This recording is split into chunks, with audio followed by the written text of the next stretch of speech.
আসসালামু আলাইকুম। এটা মিক্সি আউটল্যান্ডার। এটা প্রোটিনে আসছে বেশি ঠান্ডা কম হয়। তো আমরা চেক করলাম এটার ভিতরে গ্যাসগুলো সবই ঠিক আছে, কিন্তু ঠান্ডাটা কম হয়। তো আমরা খুলে দেখলাম যে হটের যে প্লাফ আছে, এই দেখেন এই যে ফোমগুলো সব নষ্ট হয়ে গেছে। এই যে ফোমগুলো নষ্ট হওয়ার কারণেই আপনার এই যে হাওয়া লিক করার কারণে ঠান্ডাটা কম হয়। সব দিয়ে ফোম নষ্ট হয়ে গেছে, এগুলো ফোম নেই, কোনো ফোমে নেই, সব ফোম নষ্ট হয়ে গেছে একবারে সব। তারপরে হরের পাশেটা দেখাচ্ছি, এলো হট চেম্বার। যে হট চেম্বারে দেখছেন, এই যে হট চেম্বারের ফোমগুলো সব নষ্ট হয়ে গেছে, যার জন্যই এদিকে হাওয়া লিক করে, যার জন্যই ঠান্ডা কম হয়।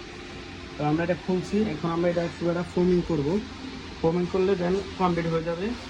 আর এখানে চেম্বার শ্যাওলা পরে একবার এখানে ডেল নাট যেটা আছে, ডেল পাইপ, ওই সাইডগুলো জ্যাম হয়ে গেছে, এগুলো আমরা ওয়াশ করে দেবো, দেন ইনশাল্লাহ আশা করি ওকে হয়ে যাবে।